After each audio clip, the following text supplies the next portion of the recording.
A nossa pregação de hoje tem como título Chegou a Hora.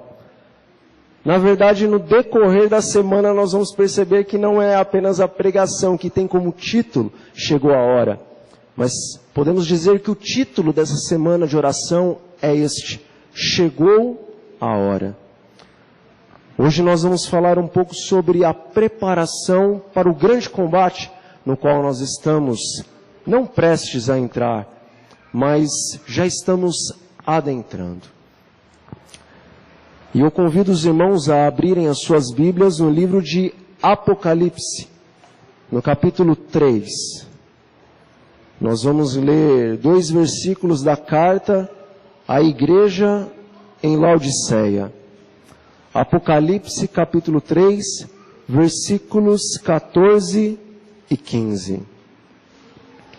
Apocalipse, capítulo 3, versículos 14 e 15.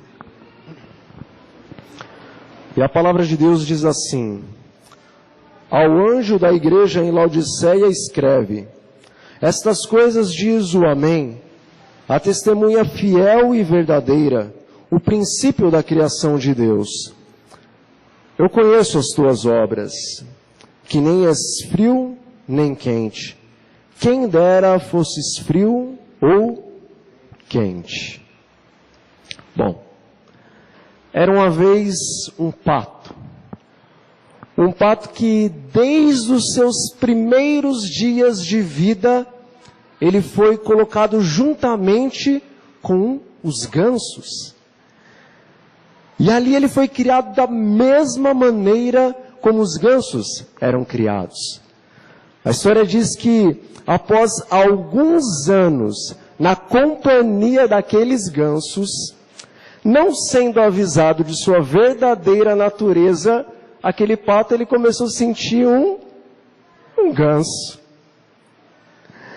Todavia, com o passar do tempo, ele começou a perceber alguma diferença entre ele e os seus companheiros.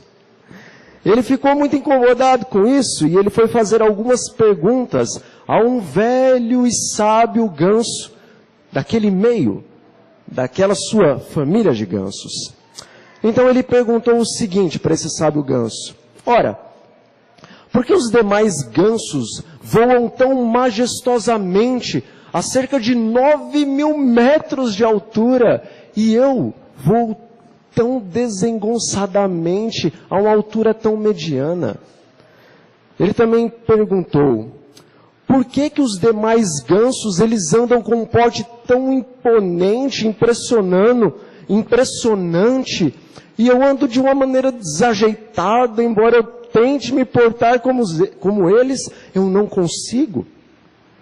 E ele também perguntou: e por que os demais gansos fazem algo impressionante? Eles conseguem bater as asas e andar sobre as águas, e eu mal consigo mergulhar sobre as águas. O que acontece? Por que essa diferença tão grande entre eu e eles? E o velho e sábio ganso, ele foi muito direto, ele foi muito claro em sua resposta.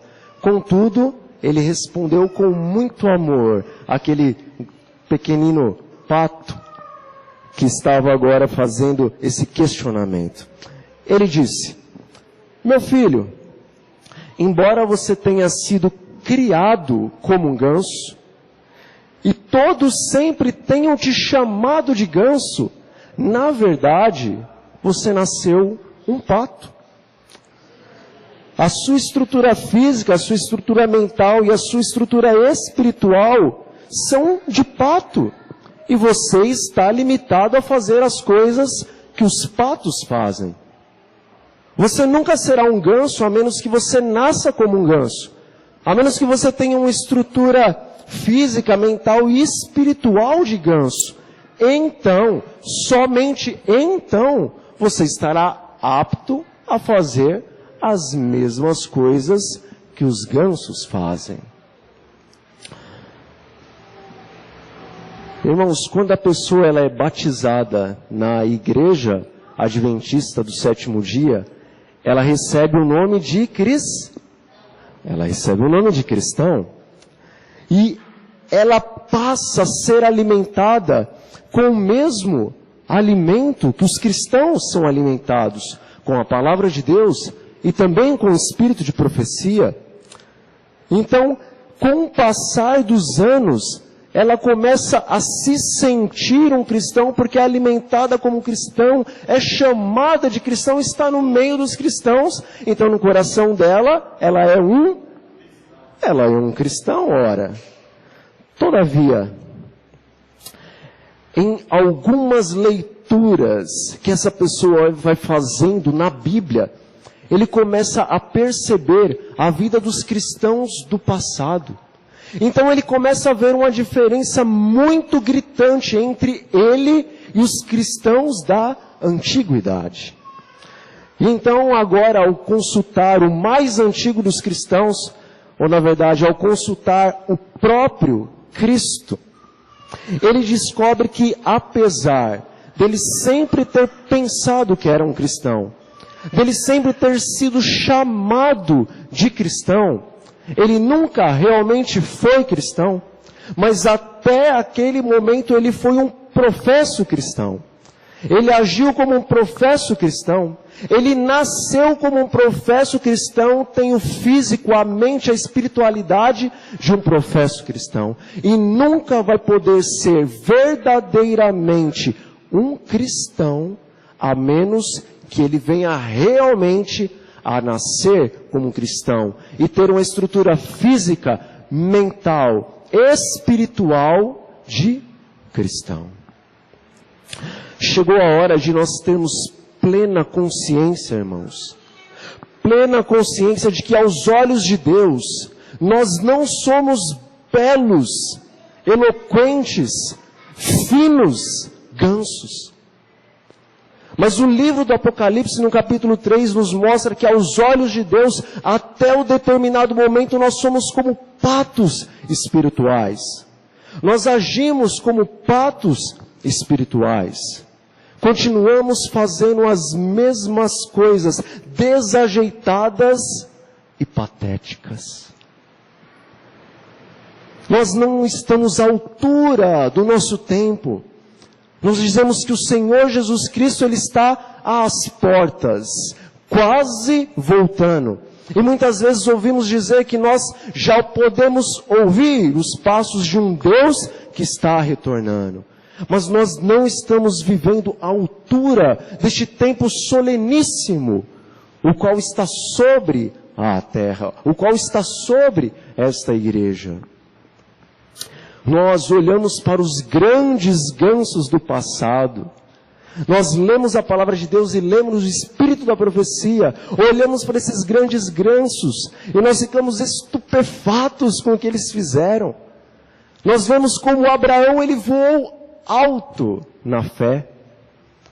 Nós vemos como Moisés, ele andou de maneira imponente, de maneira elegante, de maneira graciosa e ao mesmo tempo humilde e mansa entre os homens da sua época. Nós vemos como Paulo, o apóstolo dos gentios, ele correu pelo mundo inteiro como se estivesse correndo sobre as águas, para pregar a mensagem do Evangelho a todo o antigo mundo daquela época. Nós olhamos isso e ficamos admirados. E muitas vezes nós dizemos, mas como eu queria ser como esses gansos, como esses homens do passado. É verdade, muitas vezes quando nós lemos sobre Abraão, Paulo, sobre Enoque, como nós desejamos ser iguais esses cristãos que viveram lá no passado. Mas esses cristãos, esses heróis da antiguidade, com os olhos da fé, eles viram o povo do advento. Eles viram o povo dos últimos dias. Eles viram esta igreja que está prestes a receber o batismo do Espírito Santo. E eles ficaram estupefatos.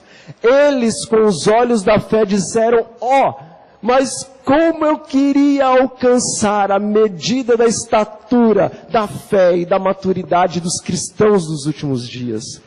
Como eu queria alcançar a espiritualidade dos adventistas do sétimo dia. Como eu queria ser como aquele povo que não se compra, aquele povo que não se vende, aquele povo que em meio à maior tribulação que a igreja de Deus e que o mundo já teve, eles permaneceram firmes, inabaláveis, com um caráter inalterado, igual, semelhante ao caráter do Senhor Jesus Cristo. É isso que eles viram, irmãos. É isso que eles, aqueles grandes heróis da fé, almejaram. Mas a pergunta é, aonde está este povo dos últimos dias? O povo o qual os heróis da fé desejaram ser como eles. Será que nessa noite, será que hoje entre nós existe este remanescente? Será que aqui existe alguns gansos remanescentes da igreja triunfante de Deus? Ou será que todos nós vamos querer continuar vivendo como patos espirituais? Os patos, consciente ou inconscientemente, eles vão continuar dizendo em seus corações: eu sou rico e abastado, e eu não tenho falta de nada.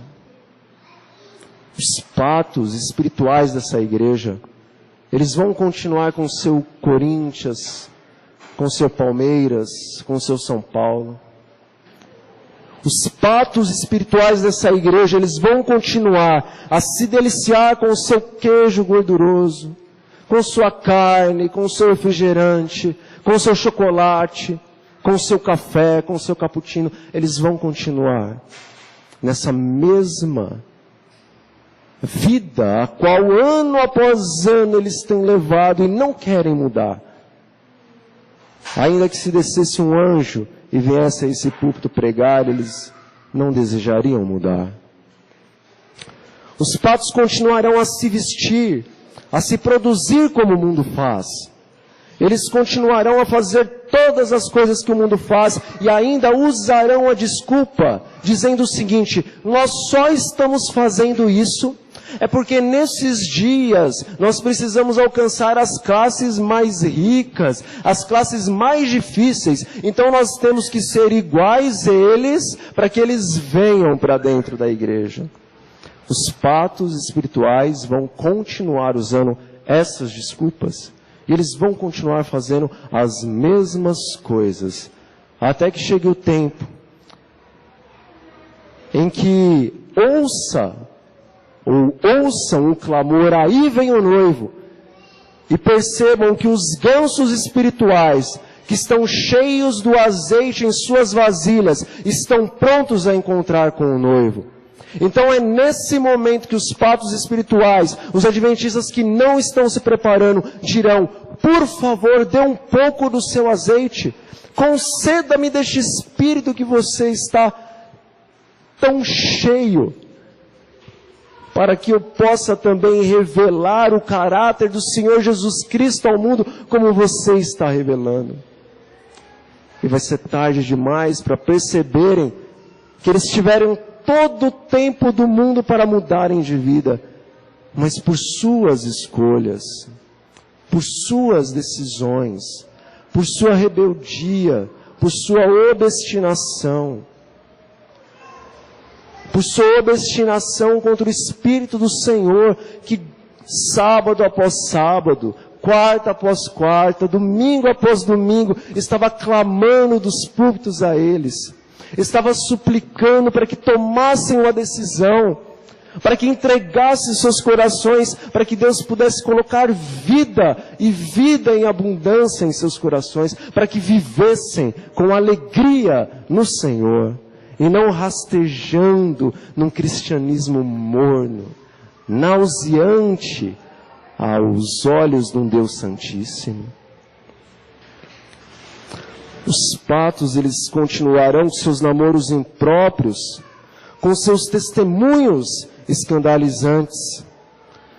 E eles continuarão acalentando em seus corações o sentar à mesa com Abraão, com Isaque e com Jacó. Assim como os judeus estão acalentando e estavam acalentando no período de Cristo. E será muito tarde quando eles perceberem que eles não vão sentar à mesa com os pais da fé, mas que estarão do lado de fora, com os cães e com os imundos.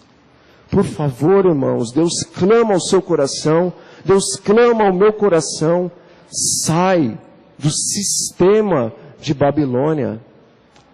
Toma uma decisão de ser adventista do sétimo dia. Deus tem uma bênção para você e para mim, a qual a sua mente, a minha mente, ainda não estão aptas a compreender. Está próximo, muito próximo desse presente ser concedido.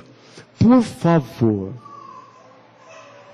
volte aos antigos marcos. Vale a pena ser adventista do sétimo dia. Chegou a hora, meus irmãos, chegou a hora de nós aceitarmos as advertências de um Deus que nos ama, o qual diz com os olhos marejados de lágrimas: ó, eu estou à porta e bato, por favor abra, porque se alguém abrir a porta eu vou entrar em sua casa, eu vou ceiar com você, eu vou sentar à mesa e ceiar com você. Está na hora de aceitarmos as advertências de um Deus que nos ama, que nos repreende só porque nos ama, diz a palavra do Senhor. Há um texto no Espírito de Profecia, o qual essa semana nós vamos lê-lo outras vezes e entendermos de várias maneiras o que ele significa, o que ele representa para os nossos dias. O texto ele diz o seguinte: é uma solene declaração que faço à igreja de que nenhum entre 20 dos nomes que se encontram registrados nos livros da igreja está preparado para finalizar sua história terrestre. E acham-se tão verdadeiramente sem Deus e sem esperança no mundo como o pecador comum. Professam servir a Deus, mas estão servindo mais fervorosamente a Mamon. Serviço Cristão, página 40 e 41. Irmãos, está na hora de fazermos uma avaliação pessoal, e muito séria, para os dias que nós estamos vivendo. Está na hora de nós sabermos verdadeiramente quais são os nossos mais profundos desejos. Quais são os nossos mais profundos anseios? O que nos motiva dia após dia? Será que os nossos mais profundos desejos é chegar em casa depois do serviço para passar 1 hora em frente ao Facebook? Ou será que os nossos mais profundos desejos é chegar do serviço para irmos ao Deus Todo-Poderoso, entrar ali na sala de bate-papo com o Altíssimo e sentirmos a sua glória repousando sobre as nossas vidas, nos santificando, nos moldando a imagem de Deus? Irmãos, não há bênção maior do que essa para você e para mim. Sermos santificados pelo Espírito de Deus dia após dia. Quais são os nossos mais profundos desejos? Será que os nossos mais profundos desejos e anseios é chegar a hora do almoço ou chegar a hora do lanche para nos enchermos de coisas que são lixo, que nos prejudicarão tão gravemente, física, mental e espiritualmente? Ou será que os nossos mais profundos desejos é ter um desjejum, um almoço e um jantar, o qual o Deus do universo, através do seu Espírito e dos seus anjos, podem chegar próximos de nós, estar nos olhando ali, fazer aquela refeição, e alegres, porque estamos nos alimentando como Ele pediu, enquanto os demônios se afastam e ficam cheios de ira e de cólera, porque você e eu não queremos comer o que eles nos servem, mas Deus se alegra, porque você está fazendo a vontade dEle, se preparando para receber em plenitude o Espírito dEle. Quais são os teus e os meus mais profundos anseios? Chegar o final de semana para se divertir com os amigos, ou chegar o sábado para ir para a igreja, passar um dia na presença de Deus? Será que seja estudar, trabalhar, ganhar dinheiro para ser alguém na vida, subir na vida? Ou será que os nossos mais profundos anseios é ajudar alguém a realmente fazer a escolha de entrar na verdadeira vida? Só você, através do poder de Deus, pode responder isso. Porque o coração é enganoso mais do que todas as coisas. Talvez você pense que os seus mais profundos anseios, e eu pense, são estar fazendo a vontade de Deus, e na verdade pode ser o contrário. Por isso fale com aquele que conhece o nosso coração melhor do que nós, e ele nos mostrará, nos revelará o que vai nos nossos corações. E se nós percebermos, ou formos avisados por Deus, que o nosso coração é enganoso, então nós podemos dizer como Davi: cria, ó Deus, em mim o quê? Um novo coração, e coloque em mim um espírito inabalável. E aquele que não poupou o seu próprio filho, mas antes o deu para salvá-lo, para me salvar, você acha que ele vai negar alguma coisa? Você acha que ele vai negar um novo coração e uma nova mente para você e eu glorificarmos a ele? Para você e eu glorificarmos o Filho dele, que fez tal sacrifício por nós? Não. Não vai negar um novo coração e uma nova mente. Irmãos, chegou a hora do grande conflito. Antes era só um sonho, mas agora é uma realidade. Os exércitos das trevas e os exércitos da luz verdadeiramente vão se degladiar nesses últimos dias, como nunca antes se degladiaram. Você e eu somos escolhidos para sermos os soldados de Cristo. O Senhor, através deste pequenino povo, vai vencer os exércitos midianitas, dos amalequitas e de todos os povos do Oriente, de toda a terra, que virá marchando contra Deus sobre os seus exércitos. E o Senhor nos salvará. Chegou a hora, meus irmãos. A hora é agora. Os 4 anjos de Apocalipse 7, capítulo 3, ou seja, os anjos no mundo inteiro, nos 4 pontos cardeais, norte, sul, leste e oeste, eles estão segurando os ventos, eles estão segurando as guerras, por um único motivo. O único motivo pelo qual os anjos estão segurando neste momento as guerras, é porque o mundo já está preparado para aceitar a marca da besta. As pessoas que se encontram nas outras denominações ou no mundo, que vão vir de Babilônia e do mundo para esta igreja, elas já estão preparadas para receber o Evangelho eterno.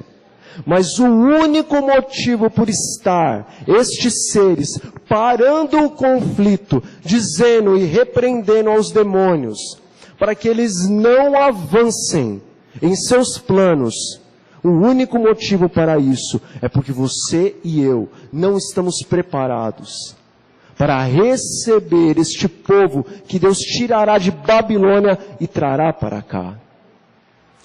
O único motivo para o conflito não dar andamento neste exato momento somos nós.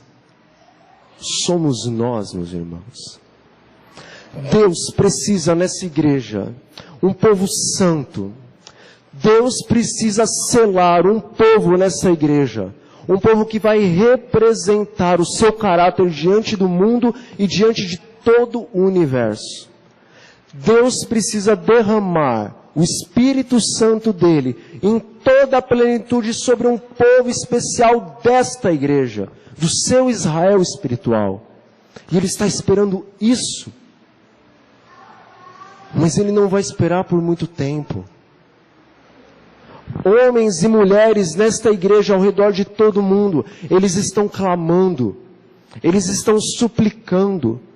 Homens e mulheres da igreja adventista do sétimo dia em todo o mundo, eles estão pela manhã, pela tarde, pela noite, chorando e dizendo: Senhor, por favor, manda-nos o Espírito. Dai-nos a chuva temporã em toda a sua abundância. Envia-nos a chuva serôdia para amadurecer os frutos espirituais. Nós precisamos do teu coração. Nós precisamos da tua mente. Nós queremos glorificar o teu nome em toda a igreja, em todo o mundo. Manda-nos o teu Espírito. Existe um povo nesta igreja que está quase preparado. Mas Deus está dando oportunidade para aqueles que ainda não começaram essa preparação. Ainda há tempo para esta igreja. Em eventos finais, o Espírito da profecia diz que antes da porta da graça se fechar para o mundo, primeiramente ela vai se fechar de uma maneira virtual para a igreja adventista do sétimo dia. Porque quando Deus tiver um povo preparado nessa igreja, o Espírito do Senhor não vai mais trabalhar conosco, mas vai trabalhar somente com eles.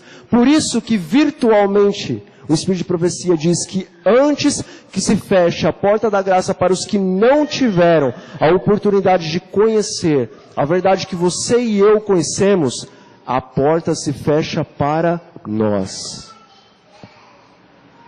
E está na hora de nós compreendermos o que significa a parábola das 10 virgens. Quando se escuta aquela voz, aí vem o noivo. Nessa semana nós vamos estudar mais profundamente a respeito disso. Mas as 10 virgens são uma parábola para esta igreja. E no momento em que veio o clamor, aí veio o noivo. Todas as virgens nécias que não pediram, não clamaram, não receberam o Espírito Santo, não houve mais tempo para elas. Elas ainda, sem perceber que não havia mais tempo, elas saíram procurando o azeite. Mas elas encontraram? Quando elas voltaram, o que havia? Uma porta fechada. Satanás está enganando essa igreja. Satanás, ele tem a doutrina e a teoria da segunda chance. Existe uma doutrina e uma teoria, o qual nós tentamos explicar para as pessoas de outras denominações, que não haverá uma segunda chance no milênio.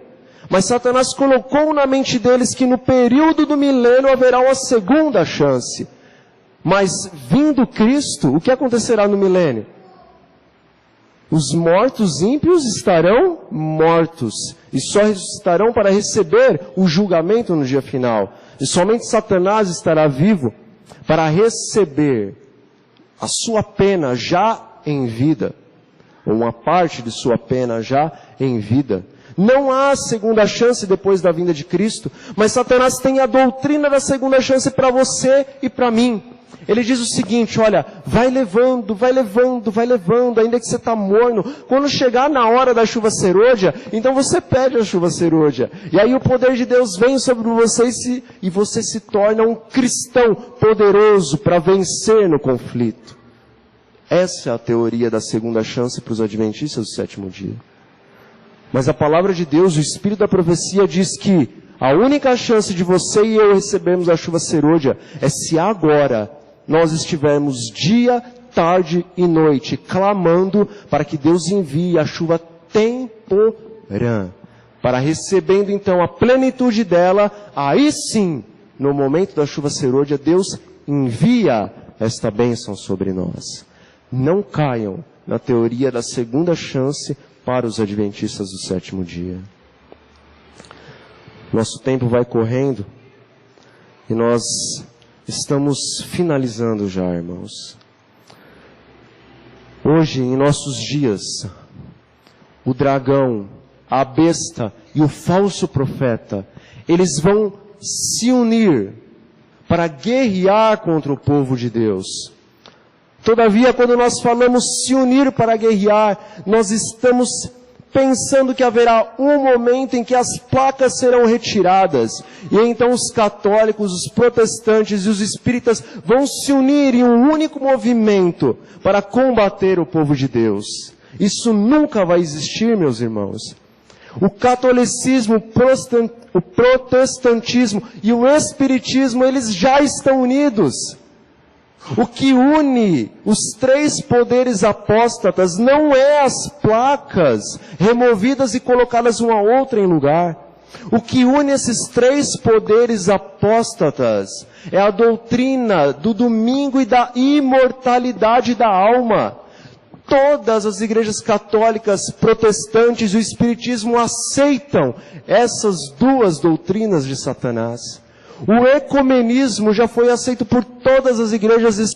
Os poderes já estão unidos, mas Deus segura os ventos por causa de você e por causa de mim.